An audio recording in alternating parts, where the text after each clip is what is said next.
amazed you guys made it this far. That's funny. Everybody seems to be saying that. Well, Yeah, I mean, not only the show, I mean, you guys. just in general. Welcome to the Two Authors Podcast, an entertaining chat show hosted by best-selling mystery and thriller authors Douglas Pratt and Nicholas Harvey, in lively, humorous and informative conversation with distinguished guests who share their thoughts and experience about forging a successful author career. Welcome to this week's show, which I don't know how about you, but I'm feeling a little old. How are you feeling today? I'm feeling great. That's how I'm feeling. I'm excited.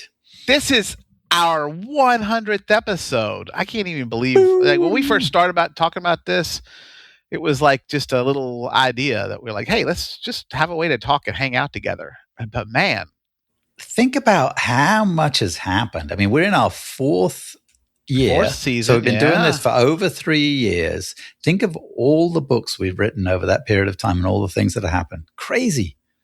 oh wow, guys, thanks to Facebook, which tells me what books I did write back on this day.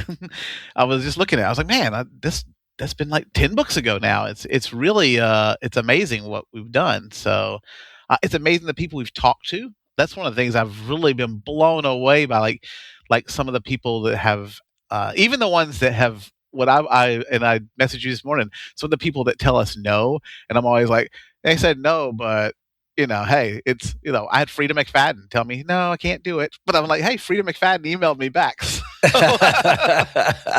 But we had some amazing ones. We've had, some great indie authors, some great trad authors. Industries. We switched to doing, adding in some industry people in the last year. Yeah. Which has been super helpful because then we get to go and ask them, why are we doing this wrong? Which has been, it's always fun. It's like it's our own little support show. But it's just been, it's amazing the number of people who tell us and message us and tell us how much they get out of the show. And I don't know, that makes me feel good. So, I mean. Yeah, definitely. And you know what's changed over the course of the show? Not me, because I am funny as ever. So. You're as funny as the first show. There's no question in your mind about that. And but what changed about 18 months ago or so is that Vellum came on board to support the show, and they've been on board with us for a lot of changes. I mean, over the course of the last 12 months, our audience has just about tripled. And we went from going every 2 weeks because we thought, boy, it's going to be too much to do it every week. And we've gone to weekly over the last year, which it is too much to do weekly. But we're still doing it. But we're doing so, it. Yeah, it's fun. We had to talk to even more people. Still so much fun though. Yeah, and oh my gosh, the support, like Vellum has been so supportive that we see them all the time. Been great, and again, we can't preach. We only chose Vellum because we both love their product. We were not going to pimp anybody that we're like, I don't know about that. So yeah, we talked about it and we said let's start with the one that we both use and we both really love what they do, and let's ask them if they want to be involved in the show. And we just got so lucky that the Brad said yes, and then they've been involved ever since. So thank you, Brad, so much for supporting the show. We couldn't have done it in the past year without you guys. We truly do appreciate what you do for the industry and what you do for our little podcast. We do appreciate you. And I think we've got to give it a little shout out to probably the person who's the most important in all of this, and that's our editor, Sam. Sam is a gem, man. He has got us out of so many binds over the past 100 shows. So, and this one, we're going to give him quite a challenge to edit together because we are not going to have one guest. We're going to have a slew of guests. So we're going to have a whole bunch of prior guests drop in, say hi, celebrate the 100th with us, and we're going to ask every one of them one question. And we have a couple of questions we're going to split between the group. And hopefully it's a question that you guys would want to hear the answers to. So absolutely, we will get onto that in a moment. Another group of people we got to thank, Doug, is our Patreon supporters. Absolutely. So the Patreon we started, 6 months ago or so? About 6 months ago, yes. And you're the Patreon guru out of the pair of us because I don't know crap about it really. But you said, let's do a Patreon. I know kitty litter size crap about it. That's about what I am. Dried clumps? Is that what you're saying? Clumps, yes. But I'm figuring it out. It's fun to do.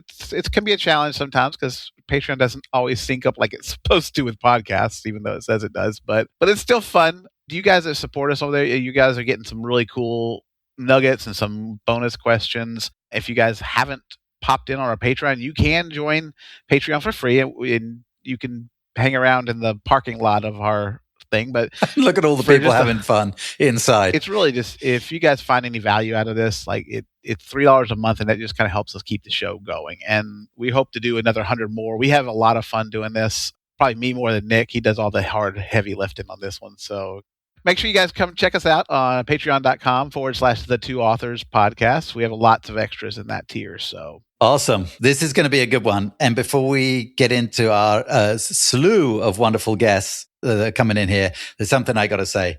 Dude, I don't want to do this with anybody else. I love you, brother. I love working with you. I love doing the podcast with you. Oh, man, you can make me cry. Let's do 1,000 more. Oh, my God. Let's get to the guest. Too much. Welcome, Tanya Capps. So great to have you here today. Thank you, and happy anniversary! That's awesome. She brought a cake. All right, we make a wish. Blow it. Awesome. It's 100 more. I can't even believe y'all made it past 10. I'm kidding. And that's only because of the time difference. That's right. That's exactly right. No, yes, she was very kind. She brought us a cupcake and everything. I almost did the popper, and my husband's like, oh my gosh, that's going to mess the cat up the whole entire day. And my best friend is coming in town, and I don't know if we want Rowena crazy while my best friend drives 10 hours to come here and me not spend time with her because I'm trying to deal with your cat. So I opted for the mini cake that I'm going to be able to enjoy. I was going to say, you get to eat it for us later on. Yeah. Send us a picture of you eating the cupcake and tell us how good it was. I'll make sure. So congratulations. It's amazing. 100 episodes is a lot. And I have listened to all of them, and they're very good. Very good. Thank you very much. Even that one? Okay. That one. That one. I won't even mention which one. Yeah, I know. We all have a one. I have a one I know of. But, we had Jamie on, and we're like, it's our 100th. She's like, oh, that's cute. They're up to like 300. Oh, yeah. Were they rolling into 5 million? They're like 350 in or something. Yeah. Yes. Funny. Yeah, I do listen to their podcast too. Oh, it's great. That's fair. Yeah. It's fair. I mean, if we got to listen to two, then that's, it's fair because Jamie and Sarah are pretty good. Yeah. So we want to be like theirs when we grow up. We do. Yes. Well, I just want to be like Jamie on anyway. Your way. Yeah. Jamie showed up with fringe and a rodeo outfit for us because she was going to the rodeo. Cowboy hat, everything. Ooh. Yeah. So one up me. No, I don't know. She didn't bring cake, so you did have that. So. All right. Let's serve up a question. Let's do our question for you. So, Miss Tanya, can you give us a little clue as what your big key focus is going to be for 2026 for your author to-do list? Yes. So my big key focus, over the years, I've accumulated amazing readers. And I think as authors, we are always just trying to reach that next reader. We were trying to grab that next reader, but we all forget that we already have a reader base, that we have a really great reader base that can spread the word about your books. And I have a great Patreon group. And I've noticed that I've had it for 6 years now. So over the past couple of years, I've noticed that I'm still doing everything in there, but not really nurturing as much as I was. And so this year I've gone back to my grassroots and gone back to the base. And I'm going to be nurturing all of the readers that I have now. And because I know that not only will help grow readership, it still creates those super fan connections. So we've upped all the stuff on Patreon for their membership and just really loving on them and just loving those super fans and whatever we can do to get them happy because they have really created a great, job for myself. And I love my job. So that is what I'm going to be doing, is loving up on the current readers that I have, which inevitably will also bring in new readers, but not striving for what's next. What can I join to get new readers here? What promo can I do now to get new readers? What can I give away on my newsletter? love on the ones I got. Love the one you're with, huh? You're going to love That's the one you're right. with. Yeah. Well, that's brilliant. And you have a big fan base and you're super interactive with them already. So that's going to pay dividends. So brilliant. Tonya, thank you so much for joining us for our 100th edition. Thank you. And again, happy anniversary. Franklin Horton, as I live and breathe. Or more astonishingly, as you live and breathe. Well, you guys have lived and breathed for 100 episodes now. That's impressive too. It's mind-boggling more than crazy. Yeah. Yes, it's wow. I know it's like pushing 4. We're in 4 years now, so. Yeah, we're in the 4th season of shows. So, mate, thank you so much for joining us on our 100th episode. We really appreciate it. We're going to fire a question at you and dig deep into your wise knowledge. So the question is, if you started over again today, what is the biggest thing you'd do differently? Well, I think that maybe it's a generational thing, but, I came from a time when publishing moved at a glacial pace. And I think when I started publishing to Kindle, that even though I knew it was a different game, that's kind of what I expected was, once I figured out ads, it would kind of be, okay, here's the ads. I've got them. I know how to do them now. What I did not expect was this dynamic pace of change where frequently things would just scramble up completely because I was doing ads, when I first learned to do ads, and I thought, oh, this is not so bad. I'm getting these crazy rates of return, and this is well worth the money. What I didn't realize at the time was when I found something that worked, I should have been throwing more money at it and trying to make the most of that because those little things you find that work don't work forever, and those situations you encounter that end up being profitable or beneficial don't always last forever. So when you find those things, you need to throw everything at it and take full advantage because when I started with that Kindle or KU 1.0 and you got paid a flat rate, whether they read the book or not, I'm like, wow, this is great. Well, that didn't last very long before they got rid of it. So, when you find an opportunity that works, maximize it and take full advantage of it because you don't know how long it's going to last. And with the pace of change now, probably not for very long. That is the truth. That is great information. A couple of years ago, I got Facebook ads to finally kick in. And I was like, oh, yeah, I got this rolling. I got it. And I had 2 ads that were doing really well. So I build a third one that doesn't, I do some more testing, build some more. I spent the rest of the year trying to make anything work as well. And these 2 ads are just plodding away, doing great. And I realized I got lucky. There was nothing, I don't know what I hit that was right. I tried to repeat it. I couldn't get it as good. And then, last year as things really started to evolve. And again, now it's really evolving again with Facebook ads. Stuff that was working is just falling on its face and it's hard to. So great point. Yep, if it's working, double down. If you've got something going on, keep at it. So absolutely. Thanks so much, Franklin. Yeah. Thank you so much for popping in and celebrating with us. So glad to. Appreciate you guys. Kirsten Modulin, thank you so much for dropping in for our 100th show. It's great to see you. How you doing? Oh, I'm so good. Congratulations, you guys. I'm so excited to be here. Yeah, it's a little unbelievable that we've managed to string together 100 of these things. But you were on one of them, and we're dying to get you back on one day. So we're gonna do that this year. We're gonna make it happen. K-Mod, you're coming back on the show. All right, let's throw a question at you. So if you started over again today, what is the biggest thing you'd do differently? I started 10 years ago, and there's a ton of little minuscule things and technical things that what worked then didn't work now. But I think the biggest thing for me is I would stop listening to all the rules. I think when I started, I got so focused on this person says that this is how you're supposed to do ads. And this person says, this is the length that books should be. And this is how, covers should look and all of the things. And you should pick your lane. And I was one of those people that, you have to pick a lane and you have to do it exactly right. And I think one of the things I've learned throughout my, 10-year career now is there are no rules. What works for some person is not going to work for another person. Everything that I was told to do, I broke all the rules and it's worked for me. And I think, I also think the industry shifts with indies. We are so close to our readers that we're really getting to learn what works and what they want. And so one of the big things that sticks out to me is like word count and length of novels. You know, when I started, everyone was like, it has to be over 80,000 words. And a lot of my thrillers were 60,000. I'm seeing more and more traditional books now that are 60,000 words. And so I think like it's possible to shift the industry, and you don't have to follow all the rules. You should do what makes sense for you and what's interesting for you. And then like, if it works, it works. And if not, learn to pivot and adjust and figure it out as you go. But don't let anybody else tell you this is like how it has to be, because no one really knows that. I think that's brilliant, and you're really astute. It used to be trad obviously drove everything, right, and those were all the trends. Well, we wouldn't even have romantasy or any of these subgenres that are springing up all over the place if it wasn't for indies driving that. And they broke the rules to write them and publish them and make them popular. So you've hit the nail on the head. It's great. Thank you for dropping in and joining us. It's so good to see you, and thanks for celebrating the 100th with us. Thanks for having me. Happy 100. Damon Courtney of Book Funnel, thank you so much for dropping in on our 100th show. I feel 100 old. episodes. Yeah.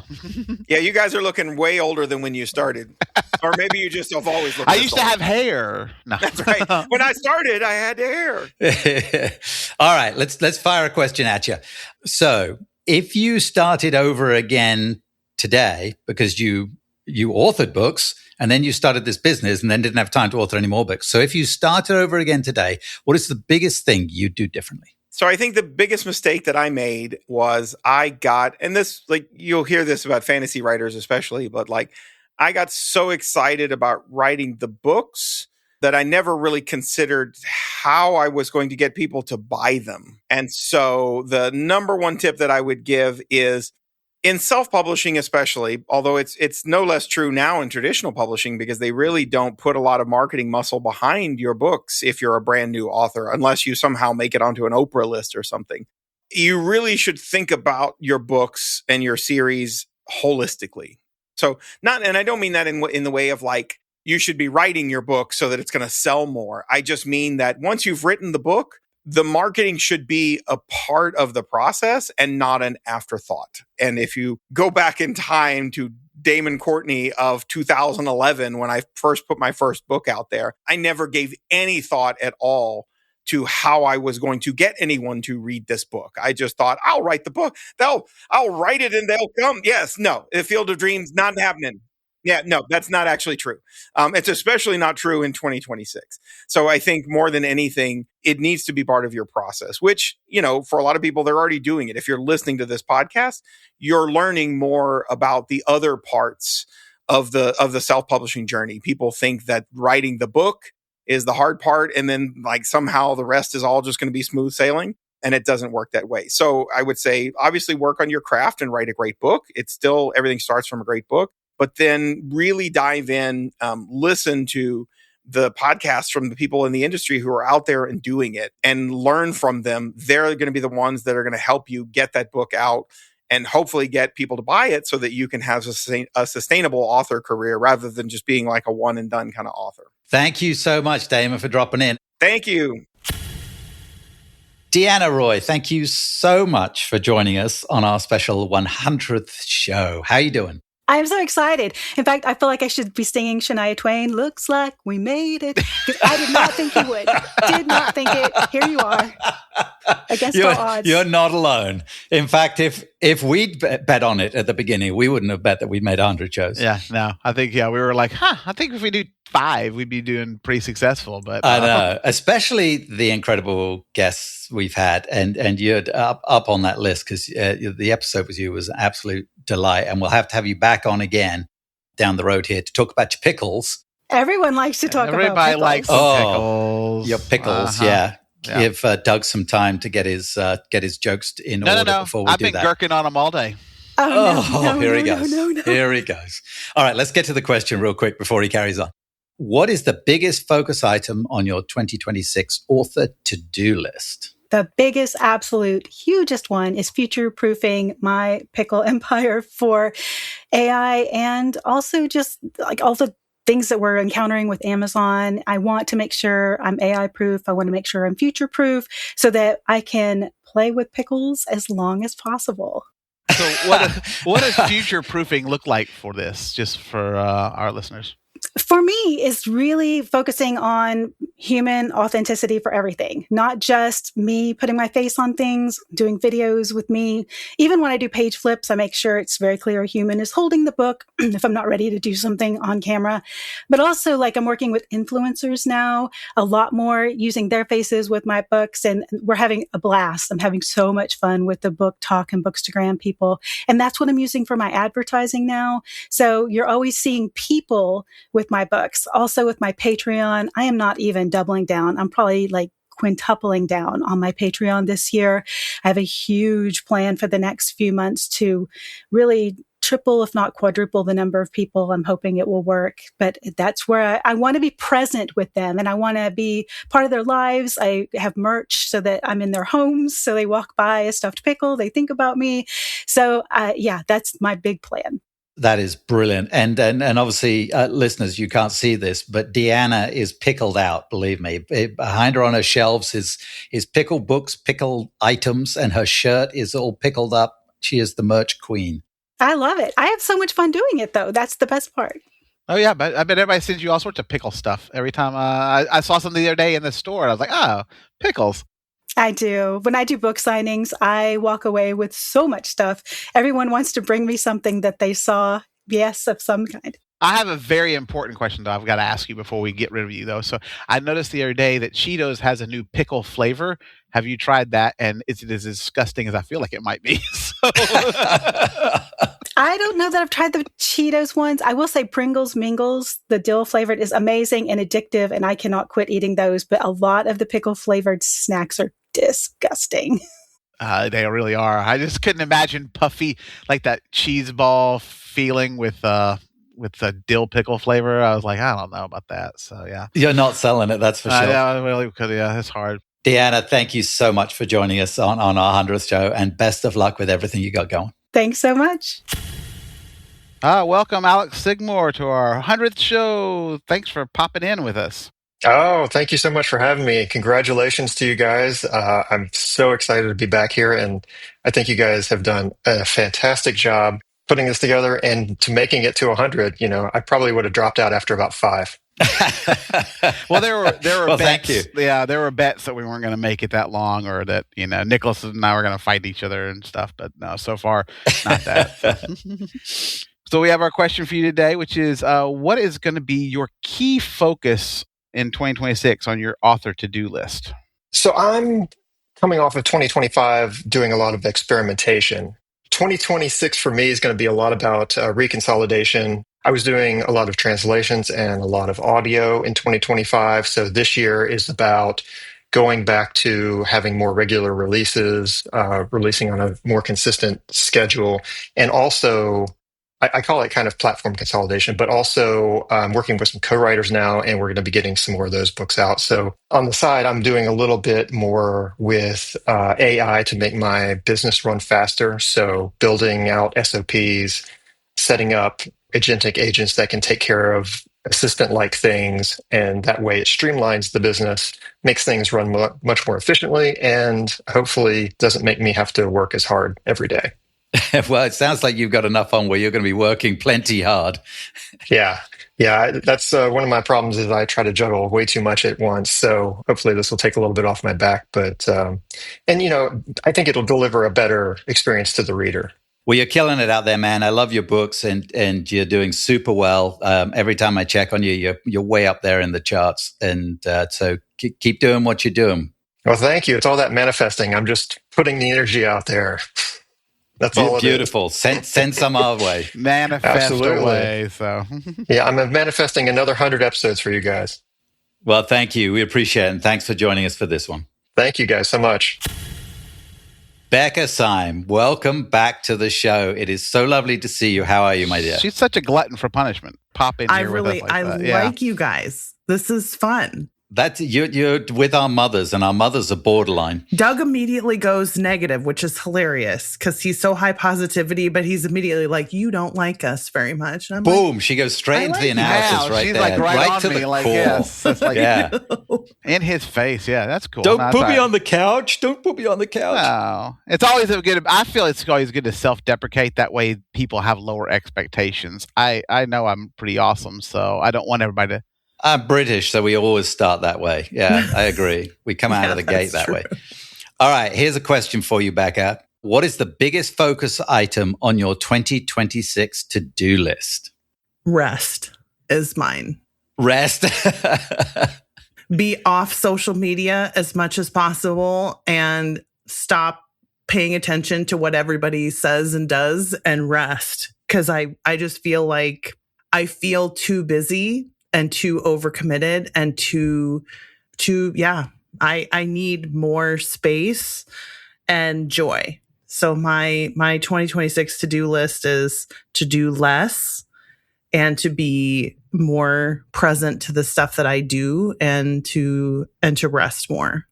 Let's be kind to yourself. I love it. That's great advice. You know, what I've found is what I do when I feel overwhelmed and overloaded, I find that what I do is take on something else. And I'm not sure. It doesn't seem to be working.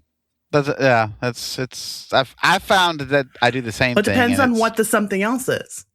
Generally, it's something that Doug talks me into doing. I just tell you I'm doing it, and then you're like, oh, I guess I want to. You don't want to be left behind. You have this FOMO problem, so you're like, oh no, yeah. I do have FOMO, and what happens is Doug has to try everything. There is not an ice cream flavor that he hasn't tried, right? So it's like advertised. He's done like billboards. He's done, I mean, whatever it is. So I have learned to sit back and wait. Just wait a little bit. Let the test subject try it out for a while. And then he goes, hey, this is actually working. And now he lies to me and tells me stuff's working just to watch me do it too. That's how I got Nick to get on that Only Feet page and you can see his his little British toes if you want to, because he thought he was getting left out. So nobody wants to see my toes, believe me. Somehow I doubt that. They're dressed up like Harry Potter. It's really weird. So Harry Potter toes. Well, Becca, I know you regret it now, but thank you so much for dropping in for our 100th episode and sharing a little insight with us. Yeah, congratulations on 100. Yay. Welcome to the show again, Armand Rosamilia. Thank you so much. We'll let anybody on here, won't we? Well, number one, we'll let anybody on. Number two, if anyone goes, how did this thing ever come about where these two yahoos got on a podcast? Armand is very instrumental in this happening. We hit him up. He's a podcast guru. He's had several very successful podcasts and now he's a YouTuber. I think that's a term now, isn't it? YouTuber? I think that's correct. YouTuber. Yes, you are a YouTuber. Yeah, and a successful one. He's got some great stuff going on there. And we hit him up originally and said, hey, how should we do this? And he gave us a bunch of outstanding advice, which very little of it we followed. Which we followed none of it. Yes, we screw that. Why would we do it? Which is probably the best way to do it. Now, don't put my email address on here anywhere, because I don't want people sending me messages about what did you help these two idiots for? All right, so let's hit you up with a question. What is the biggest focus item on your 2026 author to-do list? For me, it's trying to get up to that next level. I'm really slowing down with the self-publishing stuff. I have 227 books in my backlist at this point. 227. And it's like, what I should be making. Yeah, I should be making billions of dollars at this point, right? If I sell 3 copies of each book, And so I was like, you know what? I want to look for an agent. I want to write better books, bigger books for me. I don't want to just look, and I'm just going to pump out a bunch of crime thrillers, 63,000 words. Here's a 6-book series. Here's another 6-book series. And so I started writing. I'm a huge fan of Southern Gothic noir thrillers. I've read a ton of them. And because of S.A. Cosby, because of stuff like that, Flannery O'Connor, Daniel Woodsell. So many great authors. Ron Rash. I've read all of these great authors, and I just love it. And a lot of my short stories are kind of in that vein. And I said, you know what? I want to write that's the book I want to write. But I don't want to just write it and then here's another book to throw out on Amazon and have to promote it and do everything. So I haven't even started looking for an agent. That's kind of I want to finish this book. I want to get beta readers on it. I want to get my editor on it. I want to get it nice and as pretty as possible and then look for an agent. And in the meantime, write another book and another book behind that. So not that, hey, we're all blessed. We're all making a living. I mean, this is my 15th year of being able to make a living doing this. And so I think that backlist is really just going to sustain me. And I have so many books that are done. I'm not writing horror anymore, but I got 3 horror releases coming out this year of stuff I've written. I'm not self-publishing anymore. I just self-published a book last week. So there's so much already, moving along that I think I'm covered. I was like, oh, what am I going to do? And I realized, well, most authors aren't putting out 10 books a year, so to slow that down, it would be great. I mean, you're both prolific, so you understand. Not in Armand's world. We're not. No, nothing like that. So we're slugs compared to you. You guys are still putting out enough books to keep the people coming back and interested in that next book and that next book. And so I'm kind of wrapping up all of my series. And I said, you know what, instead of starting another series, because I have ideas for 47 more series, I'm like, you know what, I'm just going to focus on this. And I'm also focusing on my YouTube channel. So I'm building that up. I want to monetize it. I write almost every day, 2 hours a day. I'm on there live and people are coming in and chatting and we're doing stuff. So for me, it's exciting. It doesn't feel like I'm doing the same thing every single day. Sitting here in this chair alone every day, coming up with stupid ideas and listening to the cats fighting it gets boring. And so to be able to talk to people is always nice. It's fair. And then you get eat us though, and you're like, not those guys though. So yeah. It's like let me talk to these morons. It'll be a nice little break for my day. All right, dude. What's your YouTube channel? It's Armand's Opinion. So if you just look Armand's Opinion, you will find. That's what we need is Armand's Opinion right there. So we need more of Armand's Opinion. That's perfect. So head on over there. He's got some great YouTube stuff. He does live writing sessions. He's got tons of followers over there. So check that out, folks. And Armand, thank you, dude, for dropping in on 100th. I just want to say, guys, all kidding aside, you guys, I can't believe you're at 100 episodes already. I haven't watched all of them, but I've watched most of them. You guys have had some really good guests, and you guys have a good repartee with the guests and whatnot. So congratulations, kudos, guys. I didn't think you guys were going to be as successful as you were, to be honest. You didn't think we would be successful at all. In fact, you thought we'd tank after we probably wouldn't even get the first episode. You actually made wagers that, y'all are going to Yeah, didn't he bet with other top authors that we wouldn't even make 10 shows? Yeah, I lost a lot of money on you guys. Thanks a lot. Now that we've done that, we're done. So we're wrapping it all up. So... All right, Armand, thank you so much, man, for dropping in. Thanks for all the help over the years. Appreciate it, dude. Thanks, guys. Hey, we have the Cheryl Bradshaw here with us today. The Cheryl Bradshaw. So excited to have you with us, Cheryl. Thanks for celebrating our 100th episode with us. You bet. Congratulations. It's so exciting. It is, and stunning, really, that we've even... I know. She said it. She had that tone like, I'm so glad y'all did that. there's very few things that we've stuck with this long. So, mostly my wife, and that's been about it. So, yeah. So we're going to ask you a quick question here and let you get on your way. But we want to know, what is the biggest focus item on your 2026 to-do list, your author to-do list?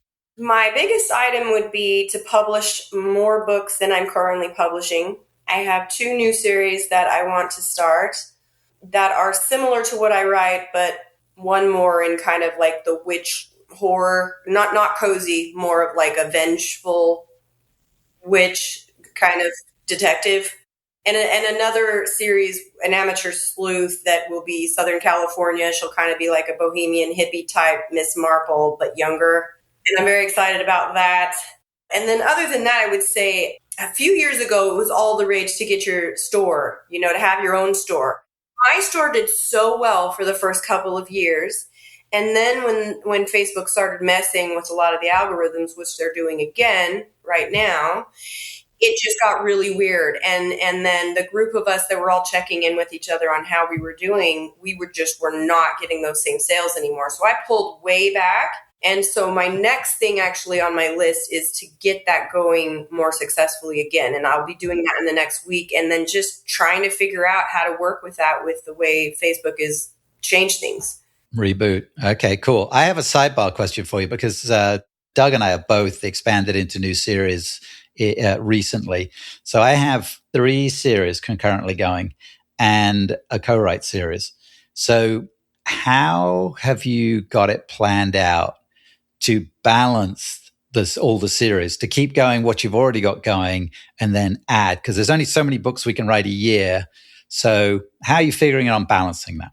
I've done it in the past. And so I had a paranormal suspense kind of ghost series that wrapped a couple of years ago.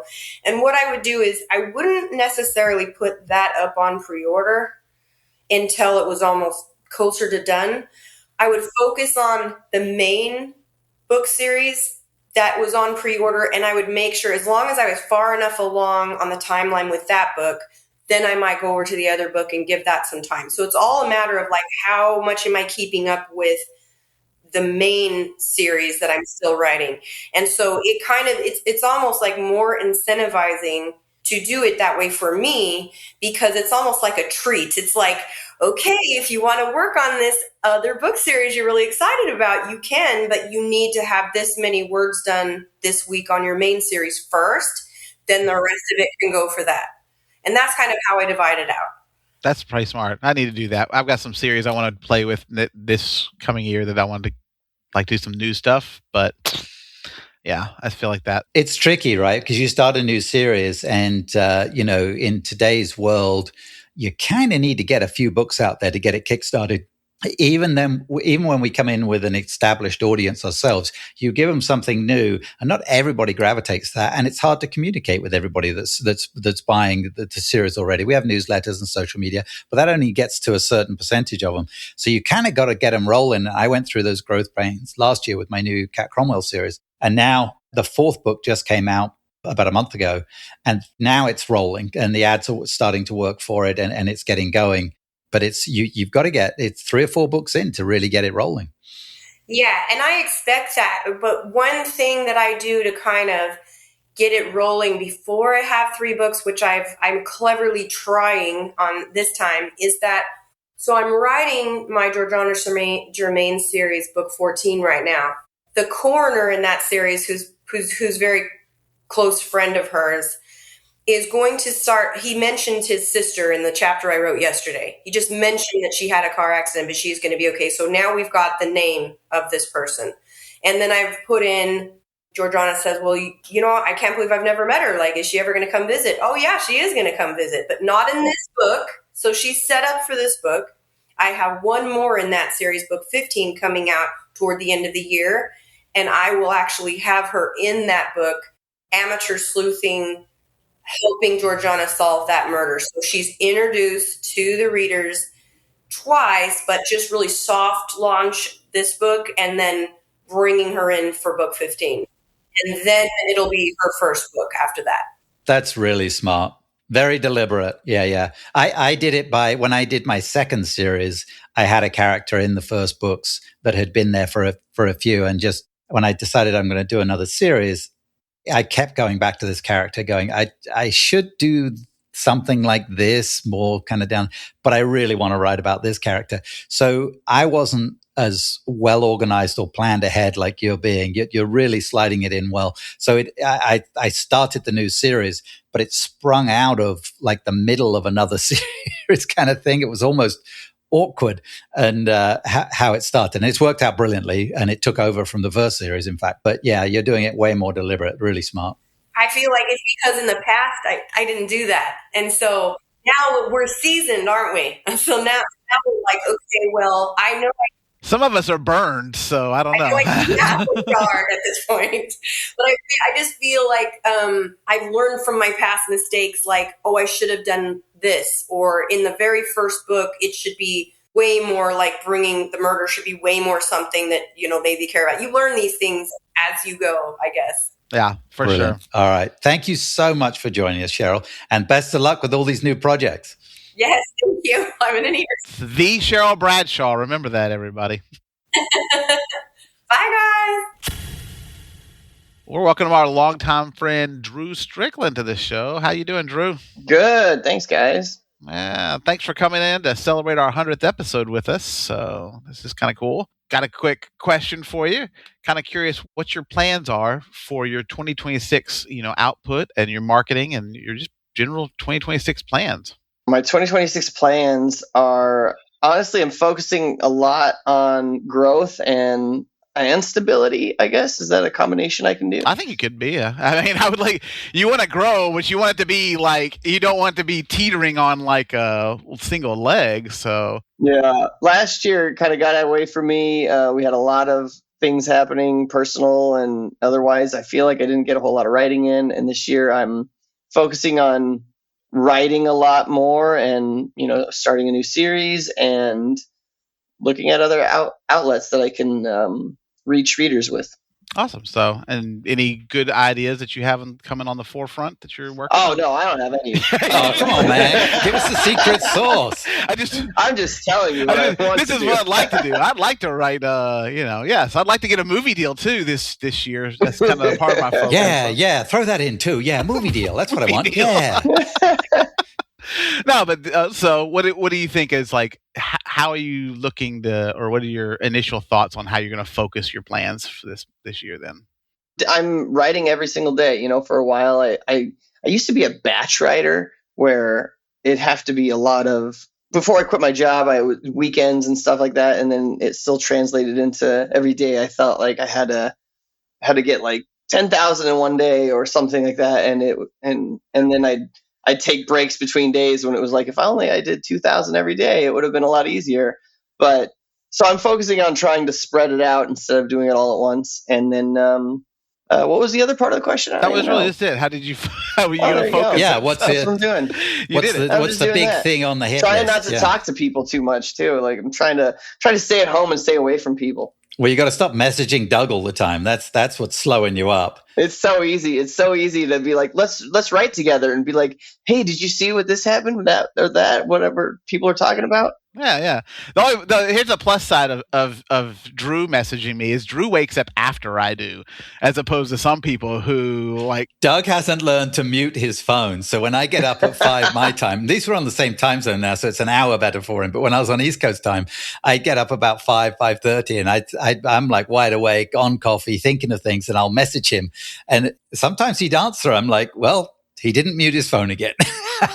Well, I never mute my phone because if there's an emergency, I'd sleep right through it. So I don't mute my phone. That's... Well, what emergency? You can select people who you mute. Like your do not disturb. You can put emergency contacts in there or whatever. So unless Nick is super emergency contact for you, Doug, then I don't know. I'm like the last resort he'd call if something goes wrong. It's not really true. Usually we have it's just generally like the other day he is on there with our good buddy Dave Behrens in a message, and it was just back and forth. In a group message, so it's going back and forth. And I'm laying there, I was like, and I didn't get to sleep till 1 the night before. I was like, geez, guys, I haven't eaten coffee. It's 6:30 in the morning. Well, this is the perfect way to celebrate our 100th show. Bitch at Nick. Thanks for coming on, Drew. I was going to say that he said batch writer. I was like, batch writer or bitch writer? I don't know. Little of both, Perfect. That's a great spot to end right there on bitch writing. Thanks so much, all right, Drew. Thanks, Drew. Great to see you, man.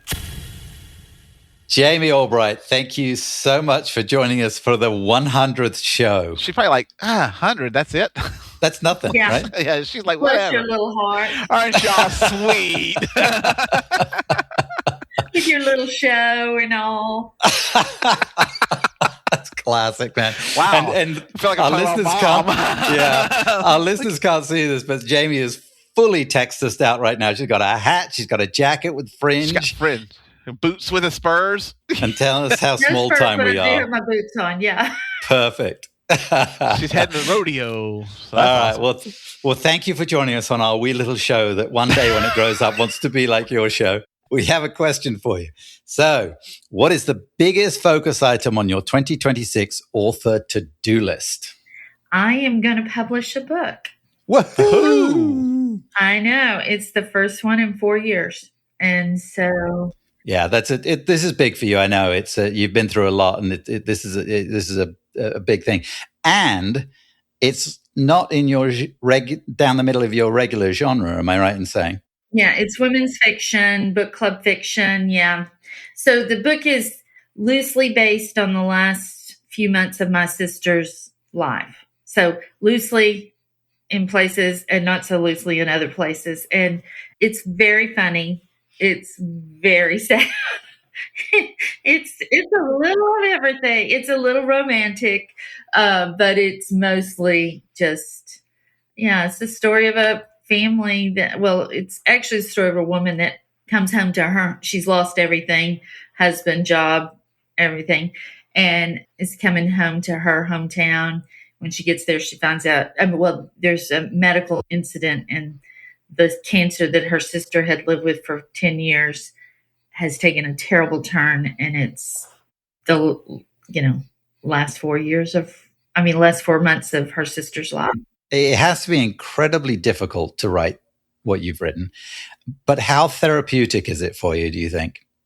I think it was good for me to sit in those things. I think, as far as grief goes, I handled it as well as as well as you can. I went to therapy. I did all the things, but this just forced me to sit in some places. There were some anger issues that I didn't realize I had around that when I was doing this, that kind of came out, and I was like, oh, I need to deal with that.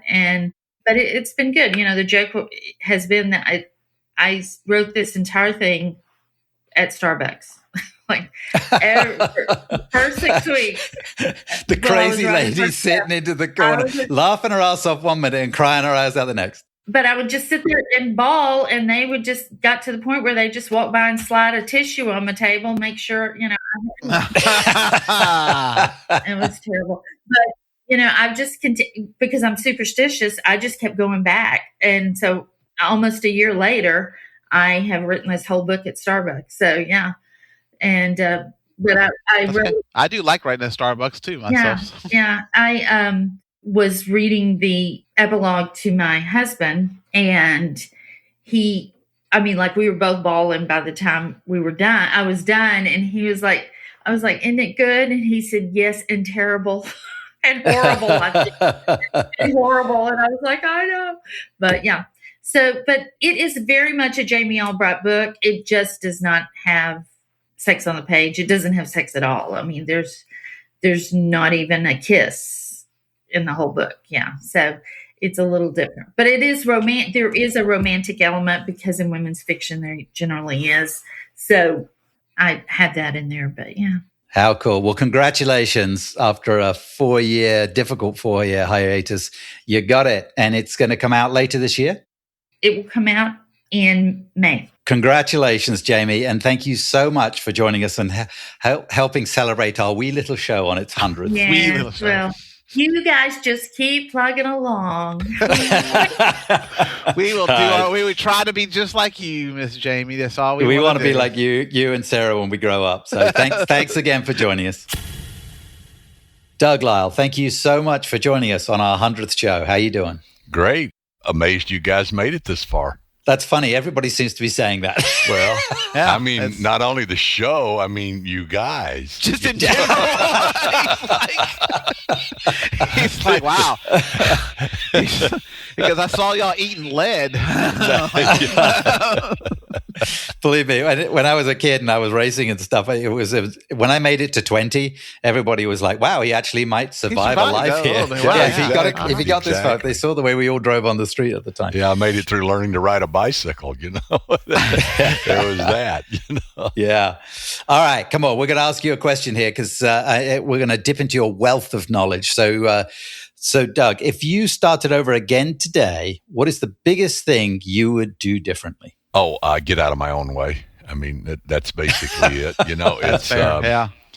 I read 100 books on writing. I read books on screenwriting. I was trying to figure out how you craft a story and, you know, what the elements are and the components are and how you organize it, you know, and I forgot to remember that, you idiot, you know how to tell a story. You know, you've done it your whole life. Everybody you ever know could tell a story. So just tell the damn story.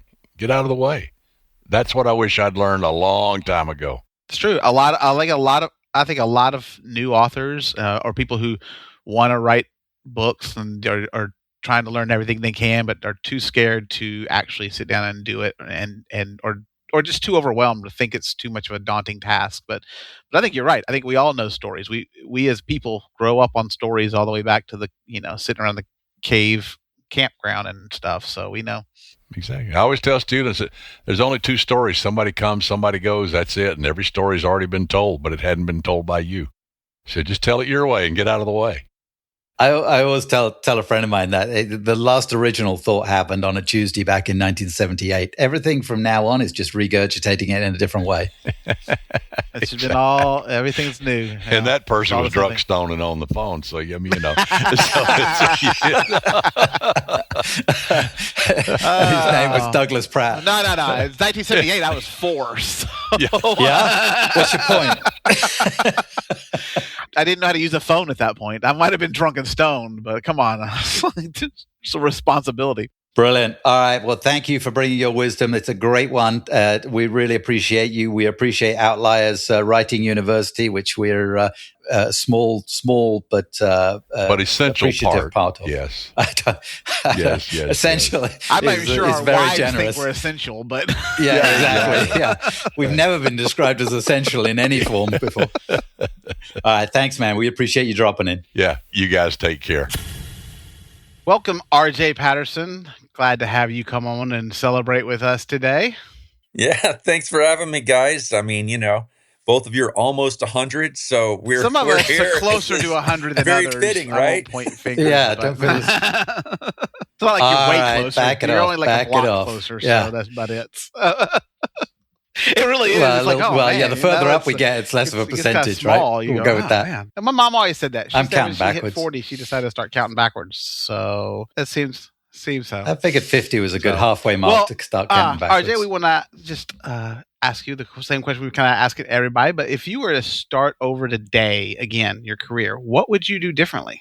Well, it's a very good question to think about, you know, especially when you have some success at what you're doing. You know, you think, oh yeah, this was great. You know, it worked out great. And other people see it and they think, oh, that was easy or whatever, you know, can just duplicate it. But I think there's a lot of mistakes that I made, things that I wished I had done differently. But I think first and foremost, probably took me about 6 years to like really figure out a good plan for how I wanted to attack my writing as far as the business side of it. So when I first started, my number one thing that I did that actually worked was thinking about, you know, I looked at the most successful writers and they all wrote in series that were typically ones that you could like enter at any point in the series, you know? So that was kind of like, I'm trying to do that and develop my stories that way. But I didn't really think about it in terms of genre that I was writing in, something that could be evergreen and building a world around that. So I had a little bit of success, and maybe more by like dumb luck at the beginning, you know, kind of, you know, striking gold early in the mining process. You know, you think, oh, this is great. I'm smart. I know what I'm doing, but probably not. But then it took me a few years when things didn't go as well as I wanted. I had to stop and reassess. And I kind of wish I had done that at the beginning. But what I did was, okay, what story can I build? How can I build a new series and then build a whole world around this? You know, can offer more art, you know, more books and different offshoots of this and, you know, spinoffs or whatever with different characters that the readers would want and want to get behind. And so I've been able to do that with a lot of success and, you know, surprisingly, but I wish I had done it earlier. It's just like one of those things like, man, if I'd have done this from the very beginning, who knows where I'd be, probably still talking to two authors on their podcast. And I will say, I think you've got a good point. I think it's reevaluating and always reevaluating, even now, like to keep going, like, what are we going to do next? It's something that I think that I'm sure we all failed at that first couple of books. I think a common thread, a couple of people have answered this question too. It's the common thread is be deliberate, in going about the business side of it. That's very much coming. And you can't know what you don't know, but you can educate yourself. And now today, far more than 5 years ago and far more than 10 or 15, there's a lot of resource out there.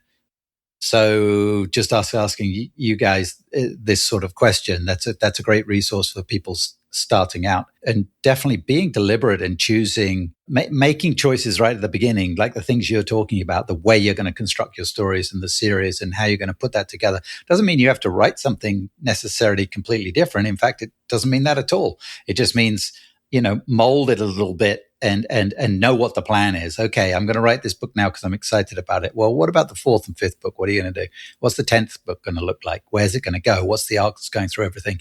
Where are you going to let your readers into it? You mentioned that. That's a key point, I think, where your readers where you can bring people, especially when you get a longer series, right? Where can they enter the series that might not be book one?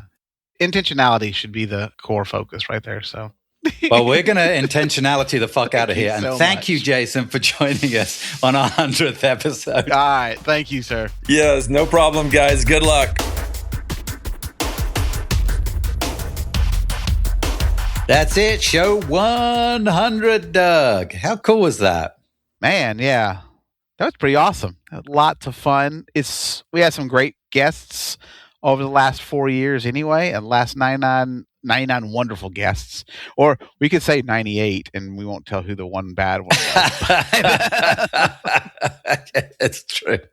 But no, really, no, we've had some great guests, and it's just such a great community. And this has been awesome that we've been able to come in and do this, me and you, just kind of hang out and bring our friends in every week and talk to them or make new friends. And I was going to say, yeah, that's the thing, right? I mean, making new friends. We've met so many incredible people, authors and other people in the industry. Some we knew, some we didn't know.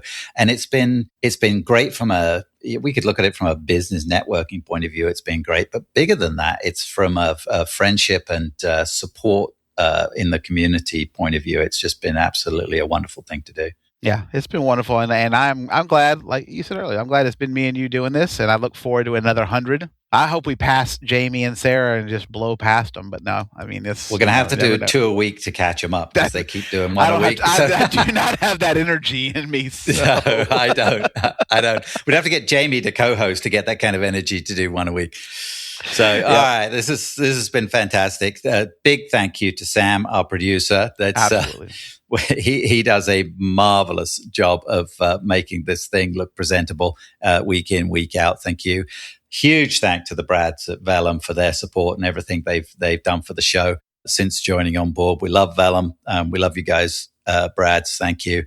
Our Patreon supporters, it really means a ton to us. If you think you get some value from not from us, but the guests we bring on the show and some of the messages we get to bring you through those guests, if you feel there's a value, nip on over to Patreon and support us. We love it. Thank you very much. But most of all, I want to thank you, the listeners, anyone that tunes into the show and listens in. You guys make this what it's become, a fun podcast that's bringing out hopefully a little bit of information and giving back a little bit into the community of a touch authors. Of information. Yes, just a touch. A wee dram. We get a smidge of information. A wee dram. Yeah, a wee dram. Thank you to all the listeners. And until next time, be cool to each other. Fair winds and following seas. You've been listening to the Two Authors Podcast with Nicholas Harvey and Douglas Pratt. Subscribe on your favorite platform for new shows coming every week.